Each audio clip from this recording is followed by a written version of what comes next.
Good morning. Good morning. How is everyone on today? Happy Wednesday to you. Happy Wednesday to you. I thank God, my Lord and Savior. Have been away. But I wanted to do just a short video because I do a lot of reading. And I have been reading about the basic income program that is offered across the states.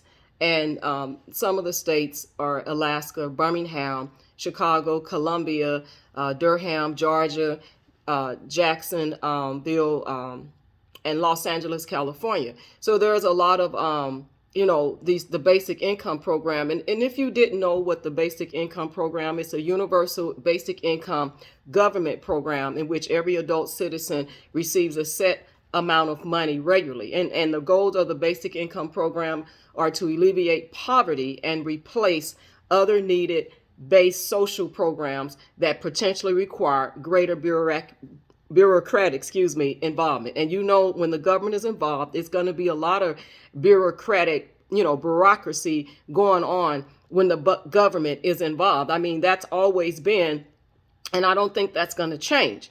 But my question is today, because I know that a lot of families do need help, especially single parents, with minor children in the home, and the father's not in the home. And sometimes they are, but a lot of times they're not. Or if they're working in low income paying jobs, it is a struggle to manage a household, bills, regular, because we have bills. I mean, as human beings, there's going to be bills, and food, clothing, and children do need to have an outlet, extracurricular activity, maybe, participating in, a sport, some type of organized sport, which is healthy for children to be in an organized sport. It teaches camaraderie.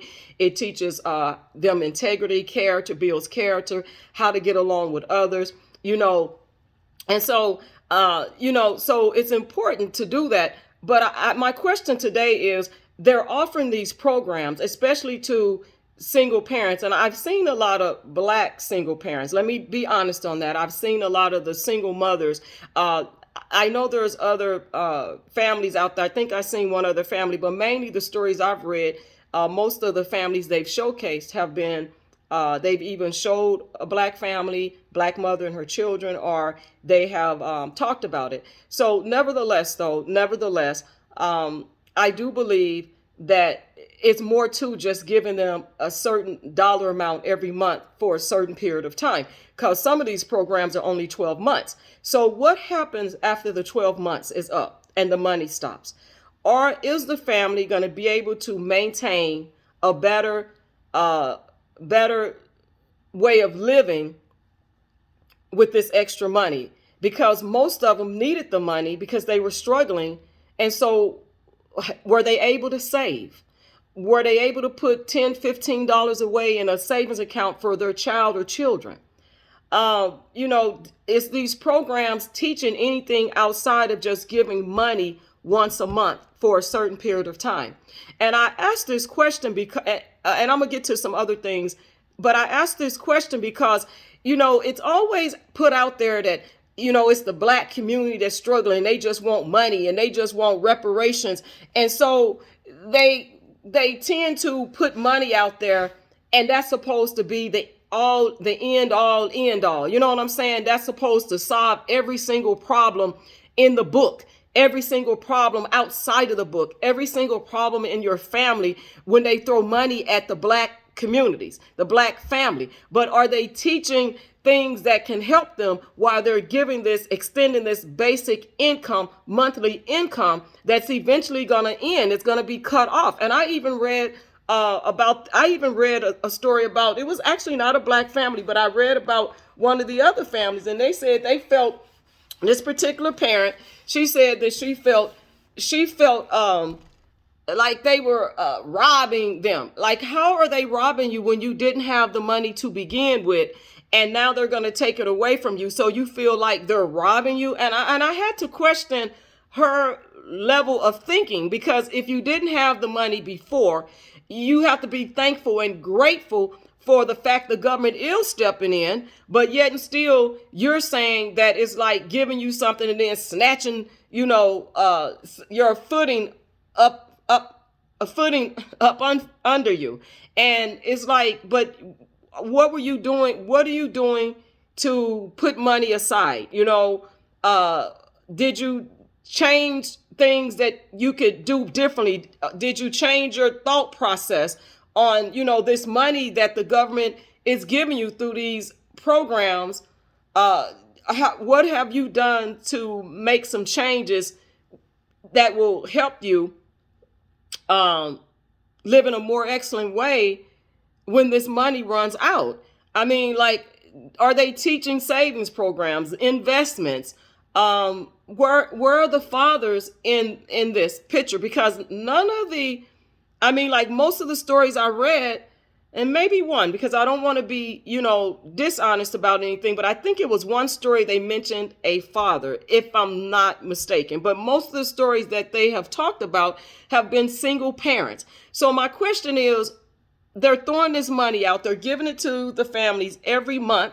And I keep saying my question is, and I'm sorry about that, I've been away, but anyway, like I said, are they helping the families, with savings, how to teach them to, to put away money, are they teaching any type of, giving them any information about considering side, hustles? Because there's a lot of people doing side hustles besides their full-time jobs. And then where's the fathers at in the home? Or are they outside the home? Are they co-parenting?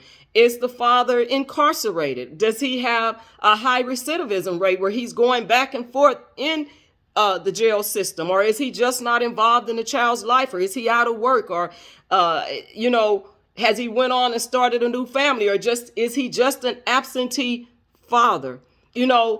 So there's a lot of questions that I have, and I want to get your comments. So when this video is over, please give me your comments on what you think. And I don't want to turn this into something negative.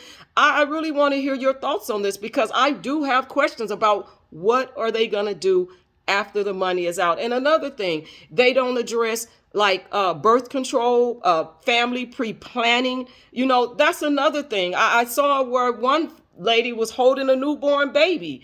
It's like, okay, but you are already struggling. You already have children and you're steady. You know what I'm saying? And yeah, we can't tell people what to do with their bodies, when to do it. But I'm saying that if the government has to step in to help in cases like this over and over and over, if you're going to put money out there for people to be able to, live better, and it's only going to be a short period of time, because 12 months goes by fast. It definitely goes by fast. 12 months. I mean, we'll be in probably the end of December or the summer. In 6 months, it'll be the summer. 6 more months will be December. Then we'll be going into 2023. So the months do go by fast. After we get through the first couple of months of the year, they start going by really fast. So my question is, some of the families only have 2 months left to receive this money. So what is going to happen to these families once that money runs out? How are they going to manage? And I want to read a story about a family. You got Los Angeles, you have Philly, you have Chicago. Chicago has a universal basic income. Philly has a pilot that's guaranteed income experience. And, then you have the basic income program. And then Los Angeles has the guaranteed basic income program. But I just wanted to showcase, a family here, and not to say anything negative, but it's a mom of two. She gets $1,000 a month through a basic income program, which helped her family pay their bills after an unexpected crisis. And before I go on, I want to mention something that just came to mind. Is some men may be in a household, but they may not be listed because how, sometimes they don't want to help you when there's a 2-parent income, in the household. So, but getting back to this is a lady that she's part of the Magnolia program since last March, and she will continue receiving $1,000 a month for the next 2 months. She has two children, beautiful children. This is a beautiful family, beautiful woman. And the program is currently helping low-income Black mothers like her in Jackson, Mississippi. And I said Jacksonville area, but I didn't mean that, but Jackson, Mississippi. And so most basic income programs are designed to help those who typically experience higher rates of poverty. Now, I'm going to say this right here. She does have some bills. And so what's going to happen with the medical bills that, she had some unexpected illnesses come up. And so, with illnesses, there's medical bills that's usually happen unless you're on Medicaid or Medi-Cal, depending on which state that you live in. And they don't always cover everything. And if she's not even on those programs, she has a full-time job. So maybe she has insurance through her employer. And some of these employer paid insurances, sponsored insurances don't cover everything. But in her case, she got in a crash. She had no insurance. And so that's another thing is accountability and responsibility. Maybe she felt she couldn't have an insurance, but certain states require you to have insurance, and they will tack insurance on if you don't get it, and they will not allow you to register your car without insurance. And when you purchase a car, you cannot take it off the lot without insurance in certain states. And I live in a state that insurance is required.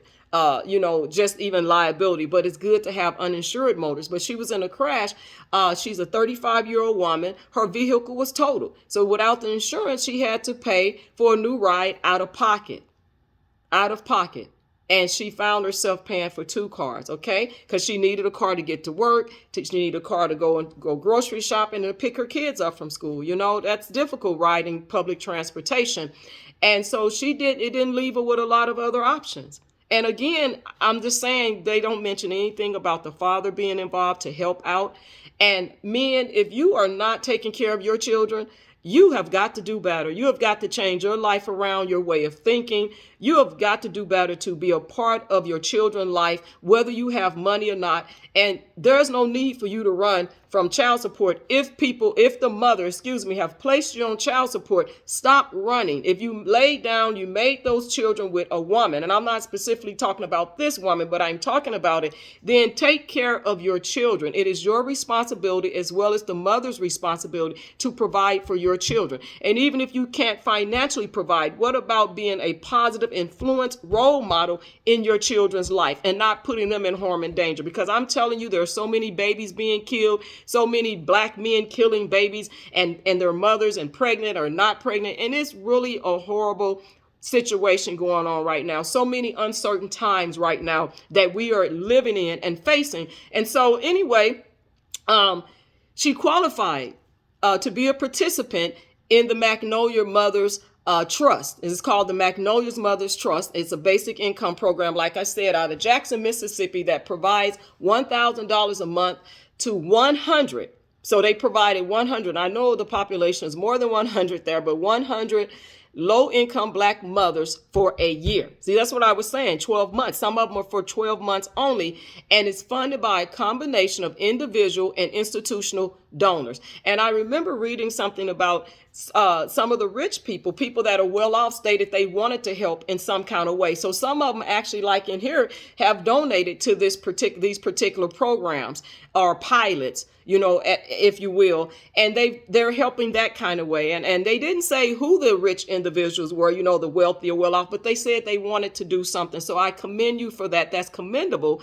But we need to keep things going, and we need to probably add to it, about teaching financial responsibility, family planning, thinking business minded, savings, that's a big thing. Saving, being able to save money, because a lot of times if you're struggling, you feel like you can't save anything. That last dime goes to something that that you feel you need to do. So, that's difficult, but it says that, the Magnolia has been giving out money since 2018. So it just didn't start a year ago. It started in 2018, and it's currently on this third cohort of mothers, which is actually a good thing. But the thing is that even though it's new mothers every 12 months that are getting this money, and that's a great opportunity for women to be able to think of how they're going to live a different way once that money stops. What are they doing to, to be able to live a different way and manage differently once before the money stops. That's important. And so, but it's a basic income program. It's been surging,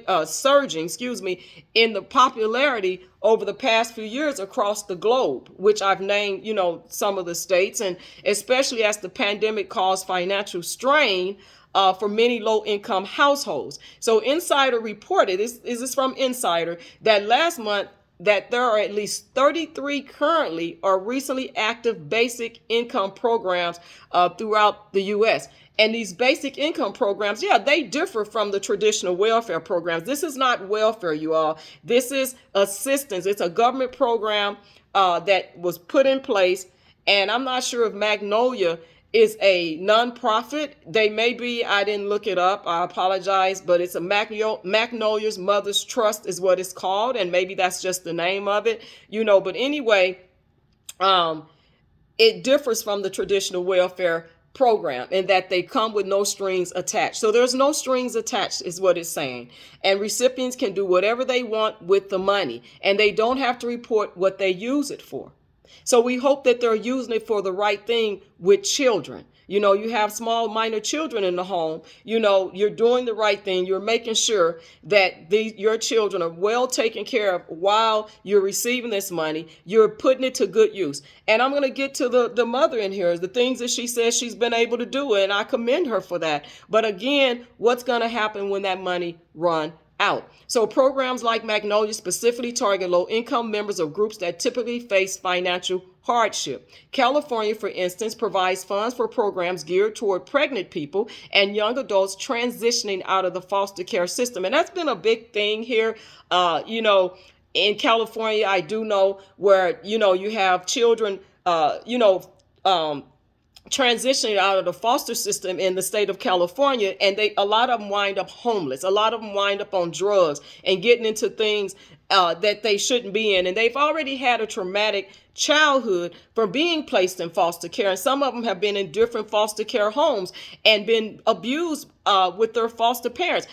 So transitioning out of a foster care system and leaving with just a bag of clothes or a backpack is no way to start your young adult life, especially at 18 years of age. So it's good that it's geared towards helping the young adults transition out of the foster care system. And we're hoping that they're getting, they are able to capture, because there's a lot of children in the foster care system. So I'm hoping that they can capture a multitude that are transitioning out. And then you have the program that's geared towards pregnant people. But are you teaching, what are you teaching as far as that? Like I know Planned Parenthood, they have, where they have a pre-planning, and then Medicaid and Medi-Cal, depending on your state, also has a program for pre-planning, so that you don't end up, if you already have a child or you're pregnant with one, that you don't end up, having multiple children and you're still struggling. And some people may frown upon what I'm saying, but honestly, we have to make better decisions as women for ourselves. And, when it comes down to women, young women having children, not being so easily influenced, not being so easily persuaded, using protection, not just for pregnant STDs, but for pregnancy as well. And when the man tells you, I don't want to use a condom, hey, you know what, then we can't move forward because we need to. And that's important that we, as young women, you value yourself so that you are not out here putting yourself in a situation where you can get a baby, get pregnant, and now you're stuck taking care of that baby, because without a commitment, a lot of men just walk away. And it's really true. And it's not to beat men down, but they do. They go on about their business. Some of them are just out here to sleep around. And some of them have already children, multiple children. And so so as young women, making better choices for yourself. If you make one mistake, doesn't determine your destiny. If you can pick yourself back up, raise your baby, give your baby all the love, protection that you can, and educate yourself. Go back to school, read books, do what you need to be better, so that and if you're struggling, that you don't have a great job or great income, coming in, that, not to go out and do it again. So another program is in the St. Paul, Minnesota, specifically helps parents financially impacted by the pandemic. And then the reason the Magnolia's Trust is forced on Black mothers in extreme poverty is for several reasons, okay, including the fact that show that Black women and children are more likely to live in poverty than any other demographic. That should send a strong message to all of us.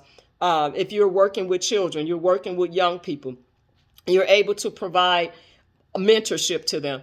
This sends a strong message. And I'm going to read this again. It says that including facts that show that Black women and children are more likely to live in poverty than any other demographic.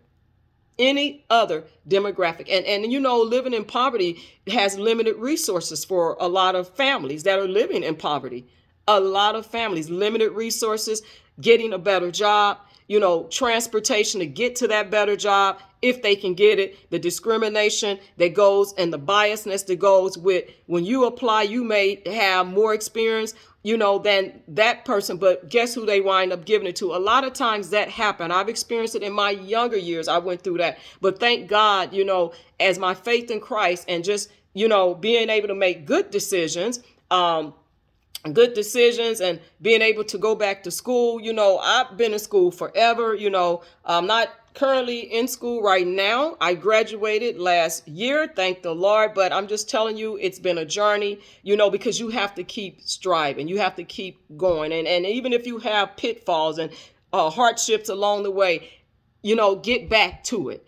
And so, I think that's important, and I was fortunate, to raise my child in a 2-parent home. He had a father, and I was fortunate enough to be able to do that. And I've always been independent. Before I went in the service, I was independent. So I think that's important, and everything like that. But all I'm saying is that this is what they talk about, poverty than any other demographic. And this is Aisha Nyadoro, who runs Magnolia, told Insider, it's impossible to talk about economic justice without accounting for race and gender. And so we know there's an economic injustice going on. We know that, and it's not just economic, though. It's a lot of other issues, the judicial system, and when it comes to getting legal representation and even education, children are still being mistreated, in the school systems,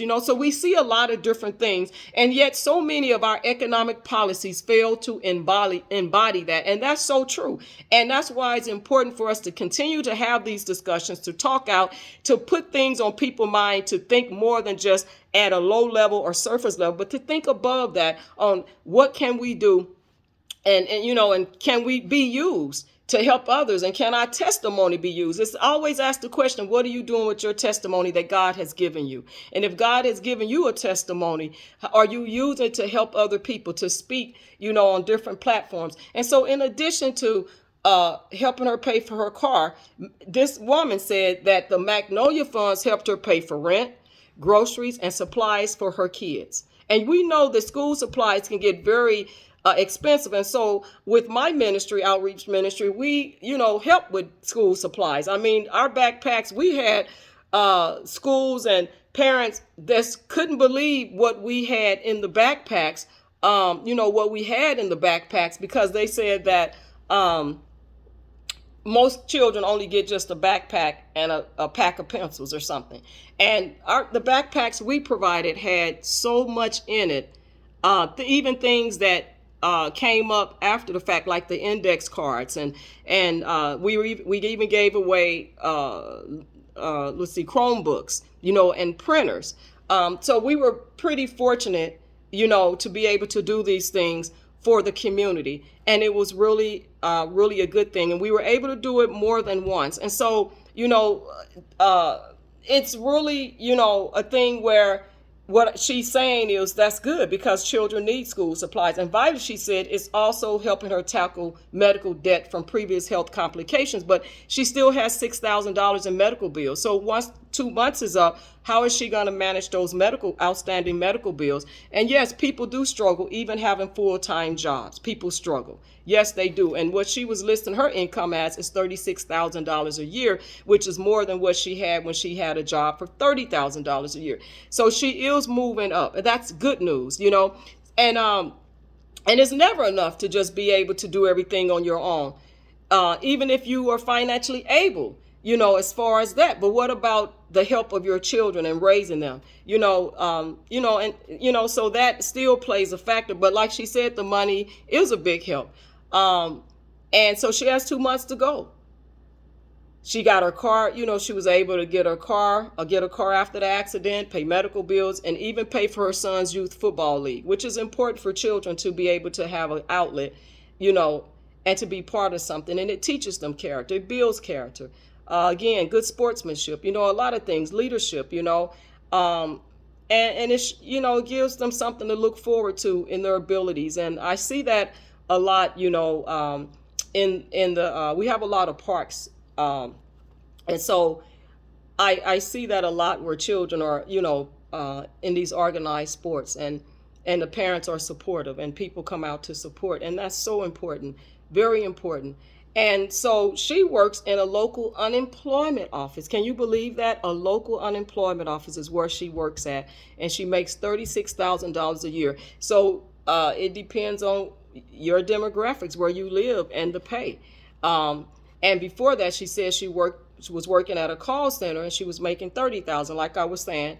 And she said that's usually been enough to keep her and her 2 sons afloat. But she was hit with unexpected medical bills. That year, she got sick a few times. She went to the hospital. She had to stay overnight. Those bills are really trumped up too. Sometimes you can negotiate medical bills, because sometimes if you go through the ED, they will charge you $1,000 for an aspirin. And so you can negotiate those bills. You can definitely negotiate those bills. And some hospitals have payment plans that are manageable. And some of them have charity, where you have to complete a financial application, and based on your household income yearly. Some of them you have to send in your tax returns, if you file taxes, and all your bills. And sometimes you can qualify for charity, where they will wipe out that bill for you, because they can put it on their taxes, and take it as a loss on their taxes. A lot of hospitals do that. Come on, because they have big insurance payers, So all I'm saying is, what's going to happen after the money stops? She still has those medical bills, but she said that the money from Magnolia helped address the variety of her family's expenses, and she pays for groceries with food stamps. So she does get food stamps, but cash from the basic income program means that her family has more options. And that's important, to have more options, and that our kids can have more than one serving of food more often. And that's really sad when your kids can only eat one serving of food. There are children that don't even get breakfast. They look forward to going to school to eat breakfast. And then you see some of the videos they show where, on the news, where the lunches are just horrendous. They're not even good meals. And I even saw a video where it was I believe the principal or administrator, I think it was the administrator or something, had this child to she threw the food in the trash with some waffles that she didn't want. And they made her take it out the trash and eat it. And that's so sad. And so the mom is suing the school district, and the little girl got sick and was throwing up. I mean, how could you be so inhumane, to treat people or children this way? It was a black child too in the video. But all I'm saying is, to be able for her kids to have more than one serving of food a day is so important, because she has boys too, and they're growing boys. And if you've ever raised boys, they can eat you out of house and home. My son, he ate. Oh my God, he could eat. He could definitely eat. And so McNair said that Magnolia allows her to budget for after-school activities for her sons, which again is very important. And they're both interested in football, and she can use funds to pay for registration and equipment. and the kids grow so much. She is so true about that. If you've ever raised children, and especially boys, they grow out of stuff. I mean, one week they're wearing a size 3 shoe, and next thing you know, you going to buy a 5 shoe. It's just crazy how their feet grow, the clothes grow, the jeans grow, the t-shirts, everything, they are growing, and they deserve to be able to eat more than one meal a day. And like she said, you buy clothes one week and the next they're too small. So just making sure that they have enough, like a decent pair of shoes and school supplies. Some of my son's clothes I actually made, like some of his pants. It was funny because I actually made, when he was 7, was he 7? No, he was 5 years old, and I made a pair of dress slacks for church, and he loved those slacks. And I made him some, drawstring pants, the camouflage. He loved those, so it was just different things that I was able to sit down and do because my mother taught me how to sew at a young age. And so I just have kept that with me. But anyway, if you have a craft, and you have time, make your kids clothes. You can't make, I'm sure you won't be able to make all of them, but hey, a few pants here and there, maybe some pillows, maybe some blanket to go on their bed. That's easy. And with the flannel, you can actually, it's so easy. It's no sew. You could just buy some flannel from the fabric store and clip them at the end, clip it at the end all the way, and then tie it, tie them in knots. And there you go. You got a flannel blanket. So there's things that you could do.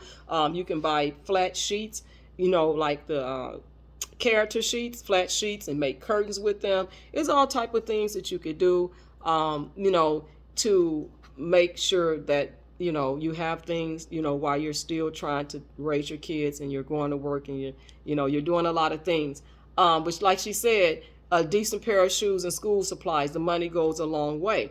Who wants to wear shoes that are going to tear up when you put them on, you go to school, and then the bottom is already off of them? A good pair of quality shoes go a long way, and you don't have to spend a whole bunch. I know shoes probably cost $110, $120 just for a pair of shoes. You go in the store, a lot of those shoes are very expensive, the name brand shoes, because that's pretty much what they sell, unless you get something, again, that, especially with boys and how they play and their feet grow. You definitely want to try to manage to get a good pair of shoes. And then, kids want to feel, accepted, and they want to be able to fit in, and that they have a life too. And people need an extra boost, she says, to make sure kids are able to eat out once a month. If they're able to eat out once a month, if that's your expectations. I know when I was growing up, we did it. My mom made sure that we went out. And it was amazing, and we were in a large family. I came from a large family, but again, being able to do those things and do something special to show them that they're appreciated. Because when you show children they're appreciated, I'm gonna tell you something. Children tend to do better, when they are appreciated, and when you do show love towards them. And I'm not talking about, spoiling them, but just showing children that, telling them that you love them, that they're appreciated, that you care about them, and you care that they do well in school, and praising them when they get good grades and things like that. So it is important. But again, just some questions, if you got some, put it in the comments what you think about these basic income programs and just giving money every month. But what are the other services that they are teaching them that they're not talking about? Is there any other services that they're teaching that they're not talking about? And I would like to know that, and I might even do a follow-up if I can reach out to one of these entities, organizations, or whatnot. I'm going to try that, and I'm going to do a follow-up and get the information back if they are willing to talk with me about what other services that they provide to help them once the money runs out. Before it runs out, what are they doing besides what they're talking about right now? Because they're making money the biggest thing right now. But we got to look at the big picture. So I thank you all for tuning in. God bless you all on the day, and I do hope that you have a beautiful day. Bye.